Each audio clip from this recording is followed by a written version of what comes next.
Thank you for listening to the Sunday morning message from the Awakening Ways spiritual community in Atascadero, California.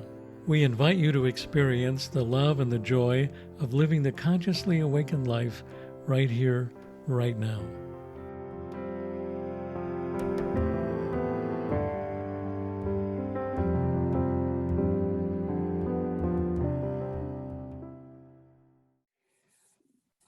So let's just take a moment to get ourselves into that consciousness of truth, that consciousness of love. And I invite you to know with me that there's one divine truth, one divine and blessed, ever blessed consciousness in the universe. It is that consciousness of the one, that consciousness that we call God, that we call by so many names. It is the intelligence of the universe, expressing itself through all, as all. I know that I am one with that. I know that every person today here with us is that. And every life form that is not with us today is that. I know for Reverend Terry, for Dr. Terry, that as she does her talk this morning, she is divinely guided, that she has awakened to the spirit within her, and that spirit speaks through her purely, clearly, and in the most uplifting way possible for each and every one of us. I know for our musicians this morning who are able to join us, that all is perfectly done. Perfect harmonies, perfect melodies, perfect voices. And I know for all of us who have been working on this all week, that this morning's gathering is produced in a most effective and perfect way. I've spoken my word of truth. I am so grateful for this unfolding, knowing that it is already done, already complete. I release and I let go, and I say, and so it is.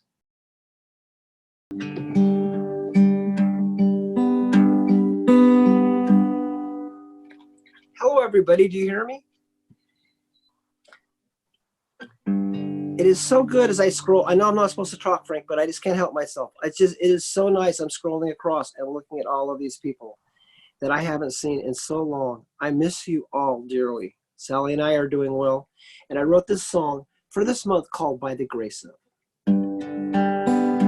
With a faith that we can do this, we can help each other through this.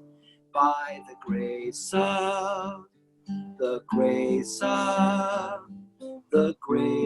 our humanity, with a song meant to inspire, we can lift each other higher.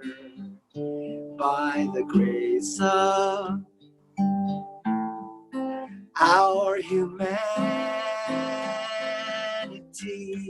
And though we can't hold hands, we can touch the hearts of others, our sisters and our brothers, and so it is. So I take this vow and sing it. If it's love you need, I'll bring it. By the grace of our humanity. And though we can't hold hands, we can touch the hearts of others, our sisters and our brothers, and so it is. And when world compassion flowers, you will know we have the powers and the grace of our humanity, and the grace of our divinity.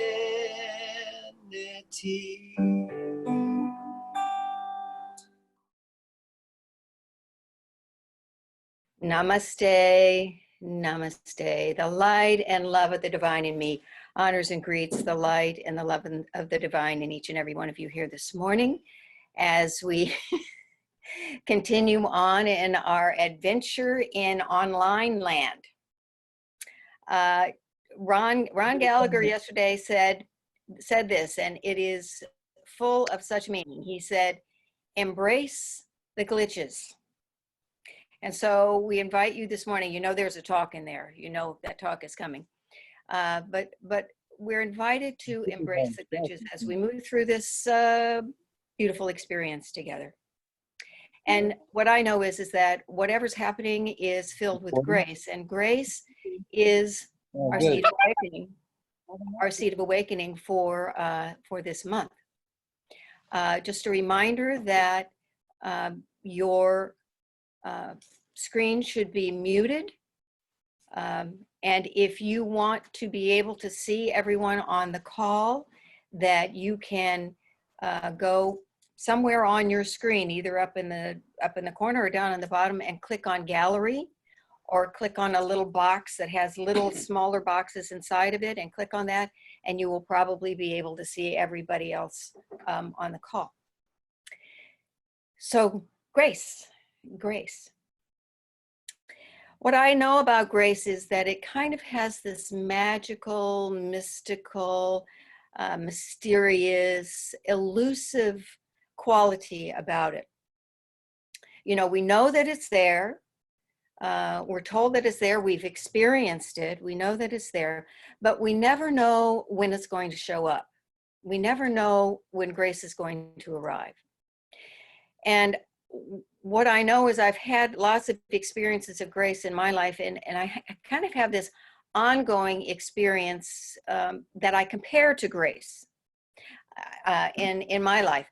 You know, like many of you, we are fortunate enough to live in this beautiful county, and many of us have property where we can have creatures roaming around on our lawns, in our front yard, in our backyards, and in the neighborhood. Well, we're very much like you. We have, you know, the usual squirrels and the deer and the birds and the occasional foxes, but we have something that I'm guessing that you may not have.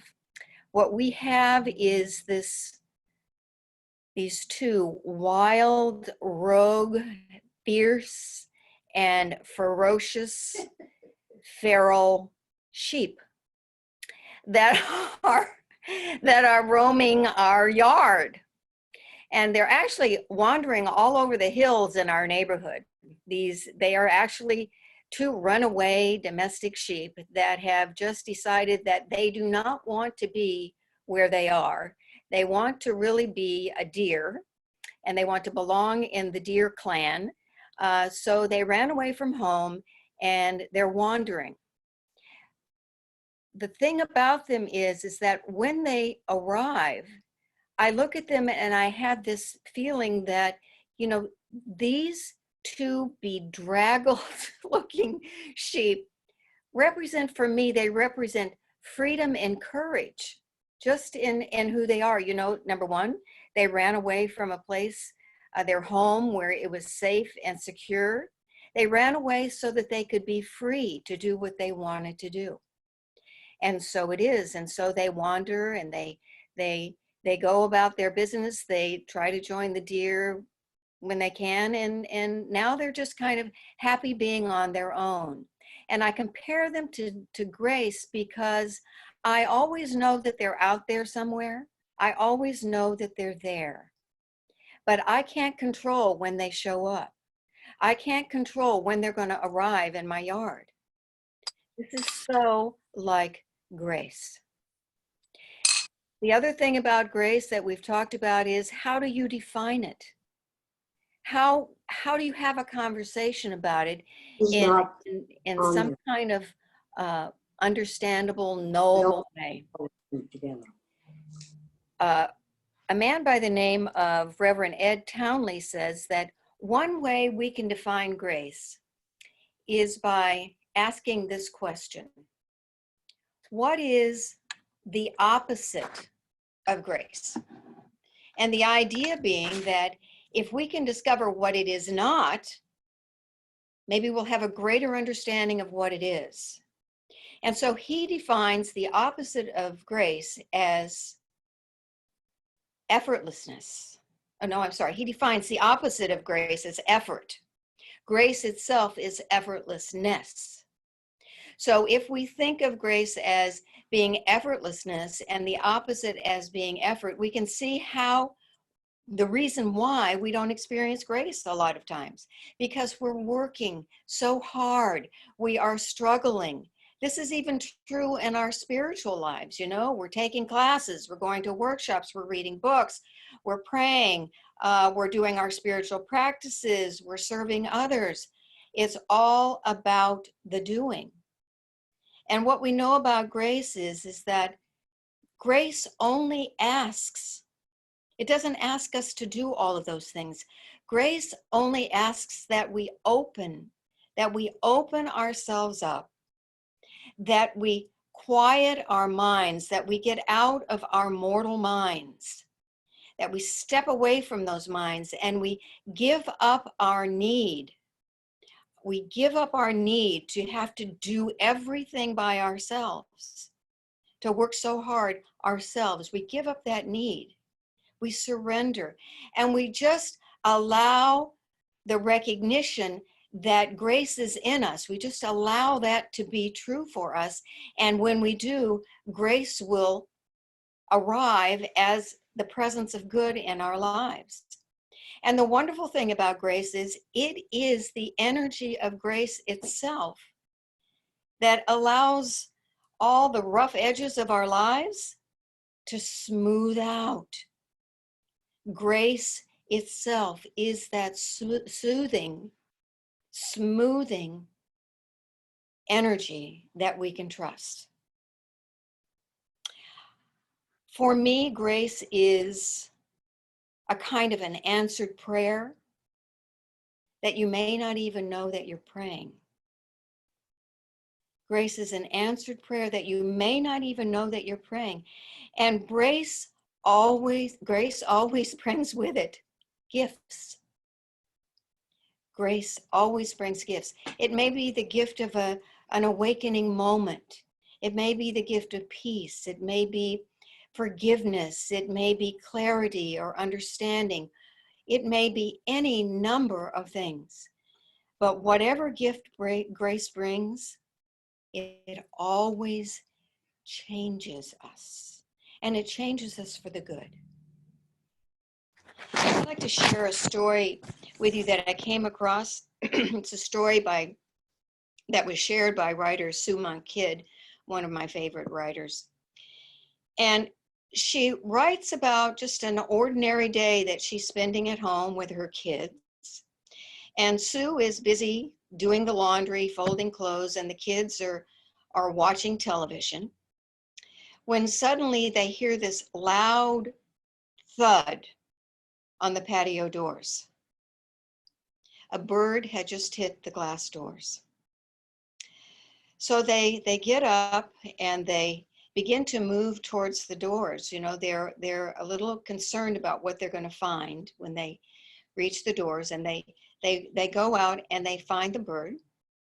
And the bird is still alive, and it has been stunned and it's wounded. Its little right wing is kind of twisted a bit, but the bird is still alive. And so it's frightened, it's afraid, its little eyes are just wide open. It's very, very frightened. And Sue sees that it feels so alone and so frightened. She bends down and she sits with the bird. And she just begins to, she takes her little finger and she just begins to stroke the wing of the little bird. As she sat with the bird and the children sat around the bird, the children said, "Why doesn't it fly away, Mama? Why is it just sitting there?" And Sue said, "Well, she's hurt, honey. She just needs to be still. She just needs to be still." And so they all sat around her and they just watched the little bird. The children, like children will do, they decided nothing really remarkable was going to happen right at the moment. And so they got up and they went back in the house to watch TV. But Sue couldn't leave the bird. And so she stayed. And she just sat with the bird in the stillness. And as she sat there, she began to have some revelations. You know, she realized that many times we each need to be in our own stillness. We need to be alone in our stillness to heal, to recover, to clarify, to renew ourselves. But there are also times, she realized, when we need to sit in each other's stillness. Times when we need to remember that we're all in this together. Times when we need to say to one another, "Will you please wait with me? Will you please sit with me for a bit?" Or we may need to ask someone, "Can I sit with you? Would you like for me to be with you now?" We all need both of these things. Eventually, the children poked their heads out the window and said, Mommy, is the little bird finished being still yet?" And Sue said, No, she's not quite finished being still yet." And so Sue continued to stay with the bird for another 50 minutes, just sitting, just sitting. Eventually, the little bird had sat in the stillness long enough. And she cocked her head and she stretched her wings and off she flew. And as she flew away, what Sue said was, she said, "You know, grace is everywhere." And she felt so blessed. And then she turned and went back into the house to fold the laundry. Life returned. I thought this was the perfect story for us today, isn't it? It's perfect. You know, here we are. Here we are. We're all in this together, right? We know that. We see those signs everywhere. Here we are. We're all waiting with one another. We're doing that right now. We don't really know what's coming. We don't know what's down the line. And for some of us, that may make us feel a little bit uneasy. But here we are, waiting in the stillness together. And how comforting is that? And you know, whether you see one another and see that we're waiting together, or whether or not you just know that it's happening, there is this great sense of connection and this great sense of well-being, just knowing that we're waiting together. The other thing that I really liked about this story is that both Sue Monk Kidd and the little bird both received grace while they waited together in the stillness. You know, she mentions later in her story that she had this profound knowing that she shared something extremely special with this little bird. Something remarkable passed between those two in that experience. And what she saw in the crumpled wing of the bird was, she saw how she herself often felt, you know, like she was broken and wounded, just like the little bird. And she saw in the bird, when the bird had its collision with the window, that she too had often collided with things that were hard and unyielding. So I'm thinking, wow, a woman and a bird. Who could know how similar and how connected they could be? And yet there they were. There they were.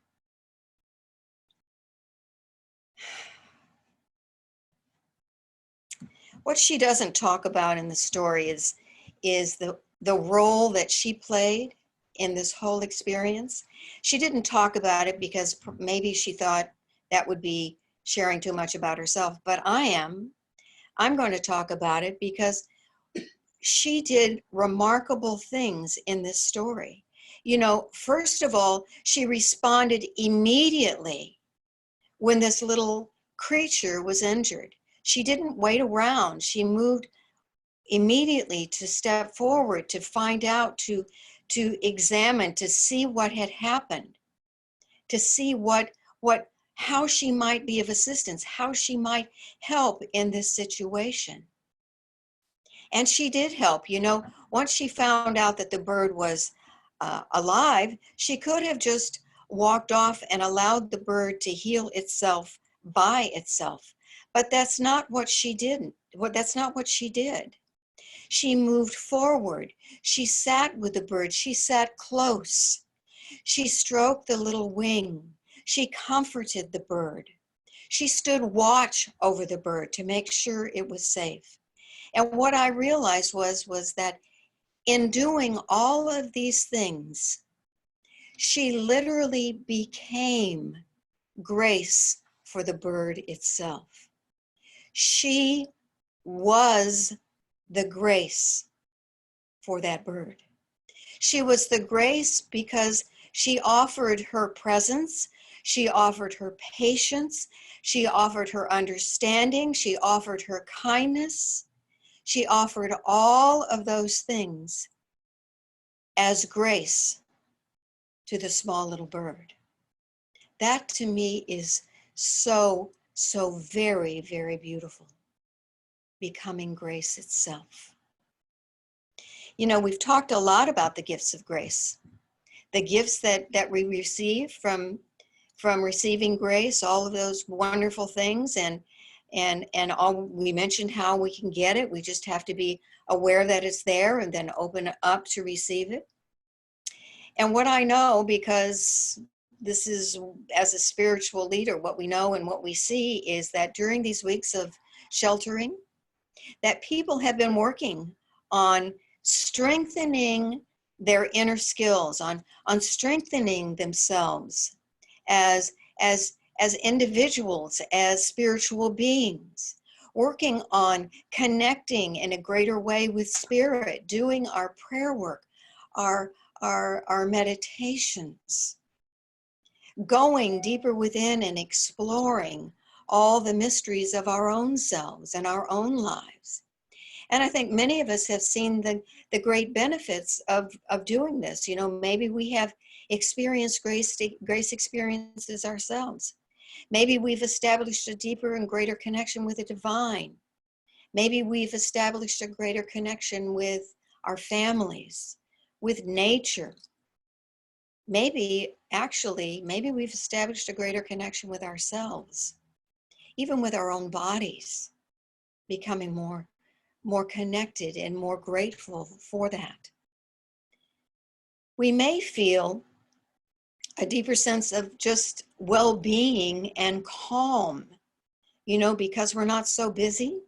And this sense of well-being and calmness can serve us well as we move ahead into the unknown. And the sense of calmness can instill in us this sense that no matter what happens, no matter what lies ahead, we can handle it. We'll be okay. All of these things are the presence of grace moving in our lives.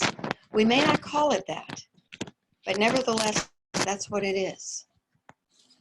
So what I want to say this morning is maybe now's the time Maybe now we're ready to bring others into our growing spiritual atmosphere.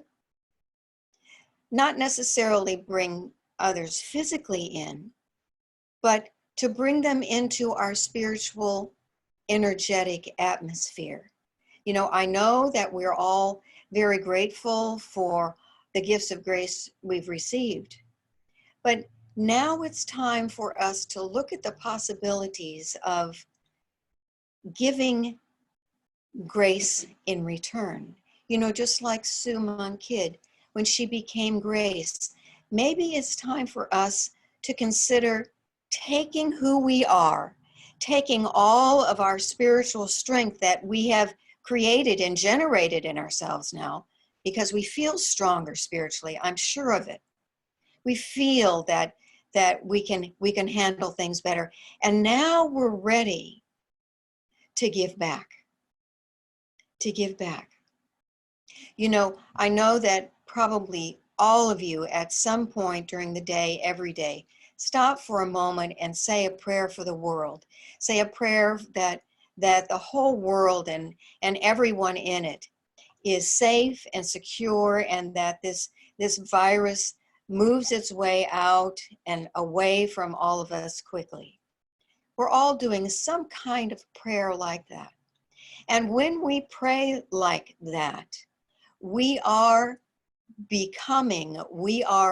being grace for the world itself. These are the kinds of things I'm talking about. And as we slowly begin to move back into the world, as we move back into the doing, back into, can we remember what that was like? Remember being out there in the world? When we do that, our perspective is going to just naturally begin to open and expand. And what my hope is that because we're newly charged and we're newly renewed and we're newly strengthened, when we begin to look out on the world from this new perspective that we have created, by the way, for ourselves with all of our work, we will begin to look out at the world from this higher perspective, and maybe we will begin to see places where we can offer our grace to those situations. It doesn't necessarily mean that we have to go physically to serve someplace. It just means that what we bring out into the world is our newly strengthened consciousness, that we don't just let all of this spiritual work that we've done be in vain, that we use it, and we use it for our own good, and we use it for the good of others. And so when we look out in the world and we see that there's something going on where we can send our grace, all we have to do is magnify and intensify our own energy, our own light, and our own love, and we just radiate that out to whoever or whatever is in need. This is being grace in the world. This is being grace in the world. There's a beautiful quote by Rumi that says, be the one who, when you walk in, blessing shifts to the one who needs it most.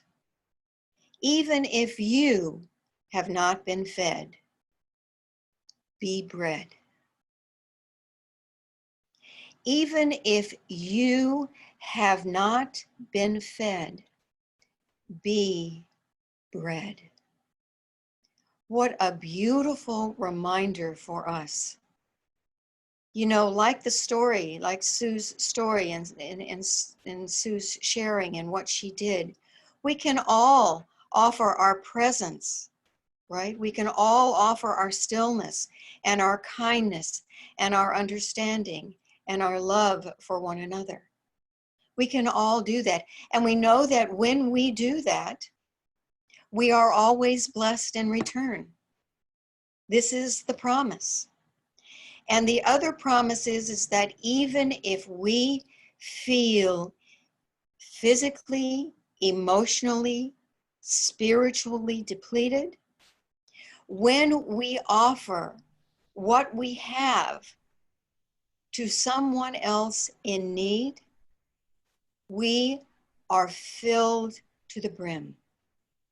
This is the way of grace. This is being grace. This is sharing grace. This is living grace. Here's an easy way that we came up with for all of us to practice being grace in the world. It's easy. Earlier this week, I had a conversation with Reverend Brian Walker, who is the spiritual leader of the Unity Church in 5 cities. And what's happening at Unity 5 cities is that every day at 10 o'clock, the whole community has agreed to stop wherever they are and just say a prayer. So everyone in the community is praying together wherever they are at 10 o'clock. This was actually a practice that was started by Charles Fillmore, the founder of Unity, back in the late 1800s. So Unity's been doing this for many years. Well, I had a conversation with Brian, and I said, how would it be if Awakening Ways joined in with your community and we all participated in doing prayers every day at 10 o'clock, knowing that our prayers and the prayers of Unity in 5 cities are all blessing the entire county, right? We've got South County represented and North County represented, and we would all just be this beautiful divine light and energy, blessing everyone and everything. Now, you don't have to pray for anything in particular. You pray for what you want to pray for, and you pray for as long as you're moved to pray. It could be 30 seconds, it could be 10 minutes, it doesn't matter. You can pray for the world, you can pray for someone in your family, it doesn't matter. The important thing is that you simply pray. And then in us all praying at the same time, we create this beautiful energy field. And we all become grace. We all become grace so simply and easily. So every day we will be doing this. I hope that you choose to join us. I hope you choose to be part of this. And if you can't participate every day, then participate when you can. You know, you can just set I'm going to do that for myself. I'm just going to set a little alarm beep on my phone at 10 o'clock, and every day the little alarm will go off and it will remind me to just stop wherever I am and just close my eyes and take a breath for a minute and just say a prayer in the moment, knowing and understanding that what I'm doing right there in the moment is being grace. The other thing that we want to offer you is that back in 2008, seems like a long time ago, I wrote and I created this program called 40 Days Spiritual Practice called Gracelets. And I'm reissuing these Gracelets. And what they are is, you know, like you had your little spiritual jars of inspiration. Each of the Gracelets will have a spiritual quote. It'll have a short little message, and it will have a different short little spiritual practice that you can do every day and an affirmation.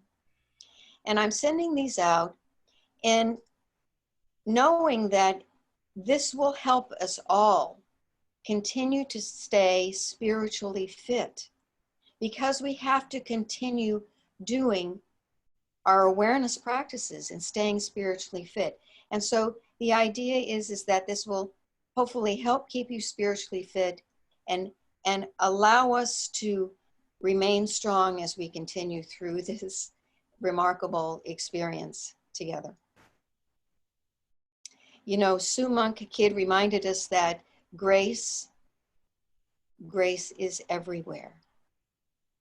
And this is absolutely true. But it's only true for us if we're still enough to see it, if we're quiet enough to hear it, if we're peaceful enough to feel it. And so just for a moment, I'd like to invite you, if you will, to just join me just for a moment of stillness and quiet. And if you're comfortable, you can close your eyes with me. If not, whatever is right for you. And just take a deep breath and let it out.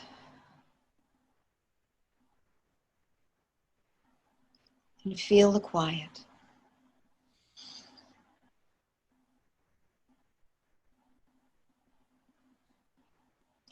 And this is a prayer of gratitude. A prayer of gratitude for all of the gifts of grace. A prayer of gratitude for the stillness that is always available when we turn within, for spirit, the divine, that ever-present stillness always dwells within. And so we feel that deep, deep sense of abiding stillness and peace and serenity. And I know that this gift of grace that is available to us right where we are, we freely offer to anyone in need. This gift of grace, this gift of our love, this gift of our peace and our own stillness, this gift of our own joy. And knowing that this gift is received, this grace is received by the world that needs it so badly right now. We gratefully and joyously send it out whenever we can, wherever we can. And we know that in the giving, we receive. And so, giving my thanks for all that is moving in all of us, for all of this awakening stillness and this awakening grace. I just release it now. I let my word go. I let it be. And I say, and so it is. Namaste, beloveds.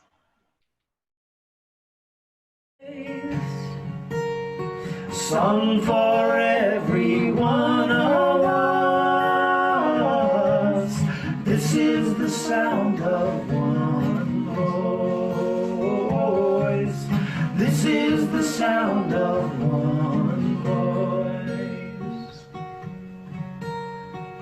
This is the sound of one voice.